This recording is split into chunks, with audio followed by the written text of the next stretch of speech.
Endi bu rasman sizning yaxtangiz. Tabriklayman do'stim.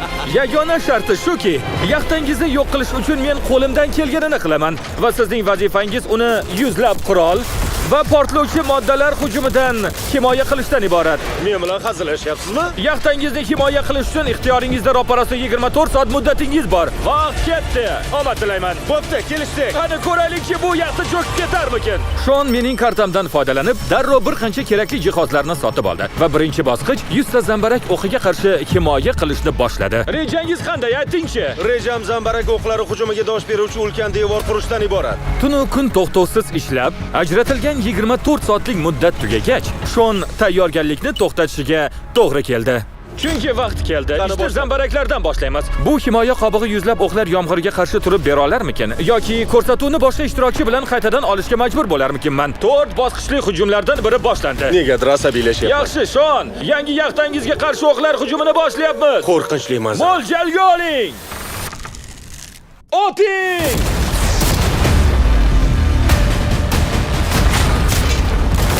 Voy qaranglar, shundoqqina ichiga kirib ketdi. O'qlar ulkan konteynerlarni tishlashyapti. Zambarak o'qlari himoya qobig'ini ilma teshik qilib tashladi. Hammasi tugadi. Bu o'qlar menga tegayotgandek his qilyapman. Ha, yaxtangizni teshib o'tishini qarang. Qo'ying! Endi boshlashimizga qaramasdan zambarak o'qlari Shonning yaxtasini yaxshigina zararlab ulgurdi. Bu zambaraklar ruhimni cho'ktirdi. Yaxta ham cho'kib ketsa ajab emas. Hamma o'qqa dosh bera olmasa kerak. Shonning himoya qobig'ini yorib o'tish uchun ketma-ket zambarak o'qlarni uloqtirishda davom etdik. Bu zambaraklar o'ylaganimdan ancha kuchli bo'lib chiqdi. Ayanchli 3 soatdan so'ng Qanday ahvolda ekan ko'raylikchi. Bo'lgan taqdirda ham mayli. Xudoyim, yaxtam ishdan chiqmagan bo'lsin-da. Shonning yaxtasi hali talabga javob beradigan ahvolda. Bu yerda bir kichik teshik bor. Nima? Va o'qlardan biri panjaraga tegibdi. Qarang, zambarak to'plardan biri bu yerga tegib o'tgan. Lekin bu boshqa vayronagarchiliklar oldida hech narsa emas. Yaxtadagi hammom butkul vayron bo'libdi. Mana bu ko'zguga bir qarang-a. 3 ta zambarak to'plari yaxtangizga tegishiga qaramasdan birinchi bosqichdan eson-omon o'tib oldingiz. Shunisiga ham roziman. 100 tadan 3 ta o'q bu ajoyib. Yo'q, ikkinchi bosqichga ancha jiddiy tayyorgarlik ko'rishimiz kerak. Hop. Agar hazillashyapti deb o'ylasangiz adashasiz. Minalarni olib keling. 24 soatdan keyin mana shu 15 ta dengiz minasi yaxtangiz atrofida portlashni boshlaydi. Yo'q. Qaytgancha ko'rsatuvdan oldin bu minalarni sinovdan o'tkazdik. Ular shunchalik kuchli portlaydiki, Yaxtam atrofini 15 ta katta portlovchilar o'rab olsa, uni qanday qilib himoya qilishim mumkin? Mayli, biroz dam olib keyin ishga kirishaman. Shunda ham atrofni vayron qilib tashlashdi. Shon ertasi kun ertalab uyg'onar-uyg'onmas darhol ishga kirishib ketdi. Afsuski yomon ob-havo sababli krandan foydalanishning iloji bo'lmadi. Ishni beliga tepdi. Endi hammasini qo'lda qilishimizga to'g'ri keladi. Yaxtingni qanday himoya qilmoqchisan? Matraslar bilan. To'g'ri eshitdingiz. Shonning asosiy rejasi matraslar. Shuning uchun ishchilar shahardagi hamma matraslarni sotib olib kelishdi. Barcha matraslarni u tarafga tashib o'tkazamiz. Xuddi shunday. Har tarafini o'rab chiqamiz, har bir qarichini.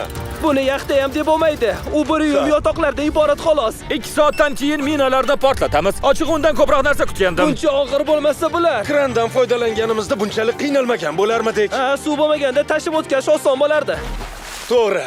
Vaqt nihoyalab bormoqda. Bu yaxshilik alomati emas. Bu safar yaxta suvga g'arq bo'ladi deb o'ylayman. 3, 2, 1. Vaqt tugadi. Qo'limdan kelgani shu bo'ldi. U matras va suv idishlardan foydalanibdi. Karl, quloqni yopib tura olasanmi? Bu hayotimda ko'rgan eng bema'ni g'oya bo'lsa kerak. Bilib turibman, bu g'oyam ish bermaydi deb o'ylayapsan. Ha. Yo'q, Ha. Qani ko'raylikchi, yaxta cho'karmikan? Biror narsa deyishni xohlaysanmi? Shlyapangni bera olasanmi? Agar yaxtang omon qolsa, uni senga beraman. Unda kelishdik. 3, 2, 1. Portlating!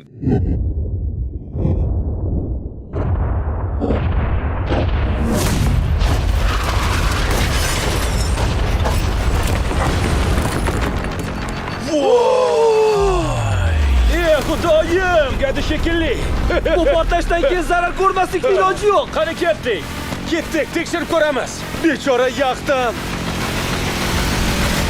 Ko'rinishi yaxshi. Hali ham cho'kmagan. Faqat matraslar kuyibdi xolos. Xuddi shunday. Nima deyishga ham hayronman. Bu matraslar portlovchi minalarga qarshi juda samarali himoya uslubi ekanligini bilib oldik.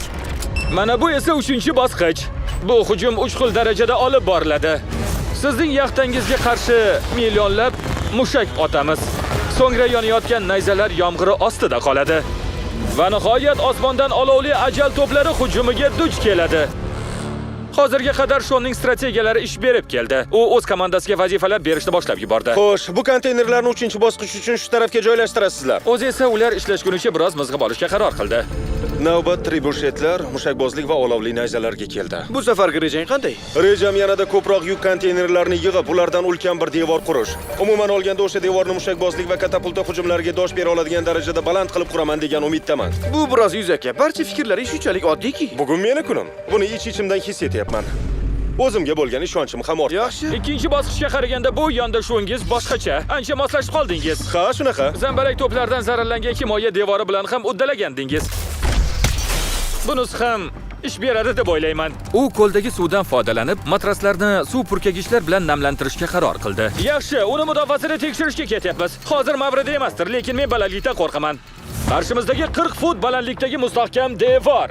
Biz katapultalardan uloqtirganimizda ular men turgan yuk konteynerlari ustidan uchib o'tishadi va umid qilamanki, uning yaxtasiga uriladi, shundaymi? Yo'q, unday bo'lmaydi. Hoy, Chandler! Ulkan olovli katapultadan to'p otish jarayonini sinab ko'raylik-chi.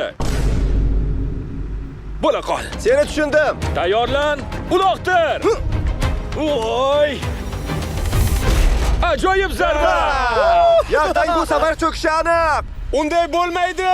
Yaxshi, nega o'zingga bunchalik ishonyapsan? 30 soniya vaqting bor va hech narsa qilmayapsan. Tayyormiz. Himoya devorini qurdim, orqa taraf esa namlik. Shuni o'zi kifoya qiladi. 20 soniya kutishimiz kerakmi? Yo'q, hujumga o'tavering. Qani boshladik? Vaqt ketdi. 3-bosqich boshlanish arafasida. Katapultalar, olovli nayzalar va millionlab mushakbozlik jihozlari. Bu yaxta yonib ketarmikan? Hujumga tayyormizmi? Biror narsa deyishni xohlaysizmi? Omadingizni bersin. Mushakbozlik boshlansin! Wow! Xudoyim! Ko'zlarimga ishona olmayapman. Juda ham g'aroyib hodisa. Qanaqasiga? Bu qanday bo'lishi mumkin? Mushakbozlik davom etayotgan bir paytda sizga Bloons Tower Defense 6 o'yini haqida aytib beraman. Bu o'yinni yoshlik davrlarimdan beri o'ynab kelaman. Buncha ko'p bo'lmasa. Hazillashmayapman. 15 yoshimda ingliz tili darsida faqat shu o'yinni o'ynab o'tirardim. Qaranglar, yaxtadan tutuv chiqayotganga o'xshaydi. Bu xuddiki Bloons Tower Defense 6 o'yinining 6-bosqichiga o'xshab ketyapti. Xudoyim, davom etamiz. Oldin Bloons Tower Defense o'ynab ko'rmagan bo'lsangiz tushuntirib beraman. O'yin qoidalariga ko'ra xaritadagidek maymunlar minorasida sharchalarda himoyalanishingiz kerak bo'ladi. Nimanidir nishonlagim kelyapti. Mumkin emas, yaxtaga tegyapti. Ha, yaxtan ustki qismiga tegyapti. Mushakbozlik hujumi yaxtaga tegdi. Endi nayzalarni tayyorlang. Minglab yonib turgan nayzalar hujumiga navbat keldi.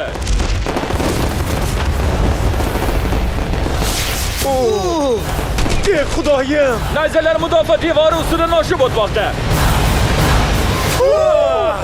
O'rningizda bo'lsam xursand bo'lmasdim. Katapultalarni tayyorlang. Tayyormisizlar? Homiylarimiz tashabbusi bilan bu safar sharlarni uloqtiramiz. Ammo ular alangali holda uloqtiriladi. Boshladik. Ya'ni bular yonib turgan bowling to'plari. Uloqtiramiz. Uchishini qarang. To'g'ri yaxta tomonga qarab uchyapti. Uning yaxtasi yonginasidagi yuk konteynerga borib tegdi. Qani olg'a bolakay.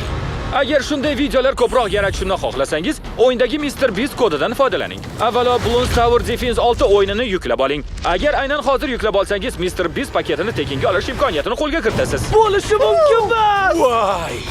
Qarang, uni yaxtasi ishg'ol bo'lishiga oz qoldi. Shon, men sen uchun xavotirdaman. Hali ham umid bor. Menimcha yaxshi ketyapti. Bu eng og'ir shar. Qo'ysang-chi, bu sharga o'xshamaydi-ku. Shar qanday bo'lishini bilarmidik o'zi? Hammasi joyida. Tormor etildi-yu. Boshladik. Agar shu katapulta to'plardan biri Shonning yaxtasiga tegadigan bo'lsa, ko'rsatuvimizni shu yerda to'xtatishimizga to'g'ri keladi. Bu qadar yaqin masofaga borib tegishini kutmagan edim. Navbat so'nggi katapultaga keldi. Yaxta tomon to'g'ri uchib bormoqda. Oh! Suvga tushdi. Bugun yetarlicha yonib kuydim. Ha, bunisidan ham o'tib oldingiz. Hozir quvonayotgan bo'lishingiz mumkin, ammo 4-bosqich oldingilardan tubdan farq qiladi. Ro'parasi 24 soatdan so'ng yaxtangizga pulemyotlar artilleriyasi hujumini boshlaydi. 4-bosqich haqida savollar bormi? Bu videodagi har bir bosqichga qo'shimcha ravishda ortiqcha mushakbozliklar, zambaraklar, katapultalar va yuzlab to'plardan foydalanildi. Sizda yana qo'shimcha 100 ta to'p bormi? Faqat oddiy minalardan ko'ra bu ulkan dahshatli, deyarli yadro raketasiga teng, orolni ham tekislay oladigan dengiz minali portlovchi vositadan foydalanamiz. Bu ham mina, ham avtomat qurollari, shundaymi? Ha?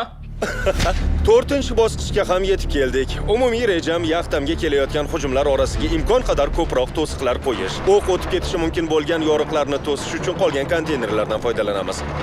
U konteynerlar esa ayni muddao tashqi himoya uchun juda yaxshi joylashgan. Devorga urilishini oldini olish uchun imkon qadar ko'proq tuproq ishlatamiz. Katta mina orqadan kelishi mumkinligi sababli qolgan vaqt ichida iloji boricha orqa tomonni suv to'ldirilgan bochkalar bilan berkitaman. Bu bosqich juda og'ir. Uyda emasman, oilamni sog'indim. Suv esa ishni juda qiyinlashtiradi. Chunki oddiygina borib yaxta ustiga biror narsa qo'yib bo'lmaydi. Juda mushkul bo'lyapti. Ana u mina esa meni chindan ham xavotirga solyapti. U avtomatlar uchun bir necha qavatli metal qalqonlar, qum tog'i va boshqa bir qancha himoya vositalarini tayyorlab qo'ygan. To'plarni to'xtatish uchun hali ham baland devor bor. Shuningdek, ho'l matraslar ham. 5, 4, 3, 2, 1. Hamma to'xtasin! Vaqt tugadi. Bo'layotgan voqealar go'yo yomon tushga o'xshaydi. Yo'q, bu haqiqat. Mening vazifam yaxtangizni yo'q qilish bo'lsa ham chin dildan bu bosqichda o'tishingizni xohlayman. Men bolaligimdan beri shunaqa yaxtani orzu qilardim. Faqat shu oxirgi bosqichdan o'tsam tamom, uyga qaytamiz. O'ylab ko'ring-a, 100 soat oldin bu yerda faqat yaxta bor edi. Hozir esa bular ham bor. Qanday qilib uddalaganingizni bilmayman. Asabiylashyapsizmi? Yo'q, yo'q. Bu mutlaqo mantiqqa to'g'ri kelmaydi. Bu yakuniy bosqich sizning eng yomon tushlaringizga aylanishi mumkin. Qurollarni tayyorlang! Avtomatlardan tashqari yana 100 ta to'p, 15 ta portlovchi kuchga teng ulkan mina, barcha mushaklar, o'q yoylar va katapultalar hammasi birgalikda. O't oching!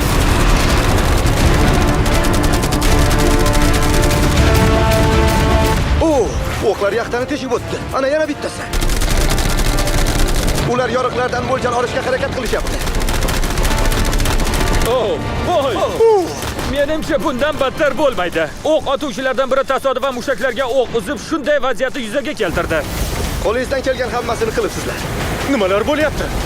Rostni aytsam, Shoni, yaxtangiz bu sinovdan omon chiqmaydigandek. Ammo navbatiga hujumga o'tish vaqti keldi. To'plarni tayyorlang! Oxirgi safar bu to'plarni otganimizdan qanday saboq olganingizni ko'raylik. O't oching!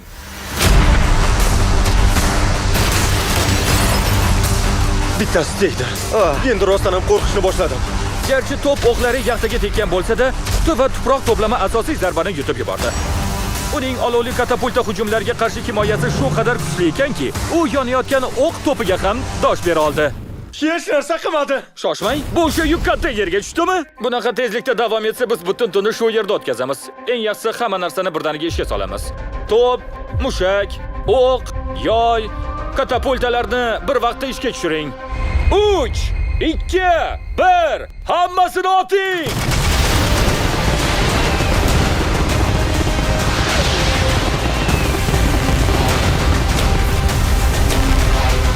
U yerdan chiqayotgan tutunga qarang, xuddi 3-jahon urushi bo'layotganga o'xshaydi. Bu yana qancha davom etadi, Jimmy?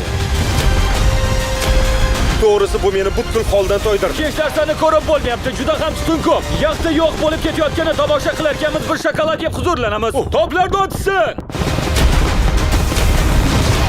Shon, hozirgacha yaxtangizga bor kuchimiz bilan deyarli barcha hujumlarni uyushtirdik. Ammo YouTube'dagi har bir videomdagidek eng yaxshisini oxiriga saqladik. Videoning boshida ishlatilgan 14 ta dengiz minasini bitta mega bomba qilib birlashtirdik va hozir u masofadan boshqariladigan raket orqali sizning yaxtangizni portlatish uchun to'g'ri yo'nalishda ketyapti. Bu portlash juda katta bo'ladi. Tayyor bo'l. Mana, ketyapti.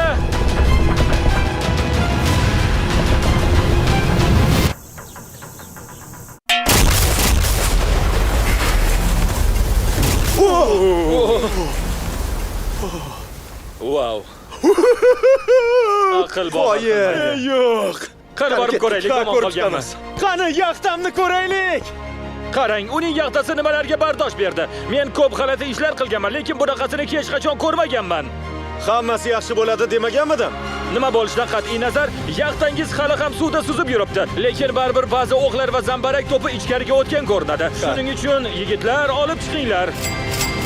Mana yaxtangizni haqiqatan ham ta'mirlashingiz uchun $50,000. Video tugashidan oldin tomoshabinlar yangi yaxtangizning nomi nima ekanligini bilishni xohlashadi.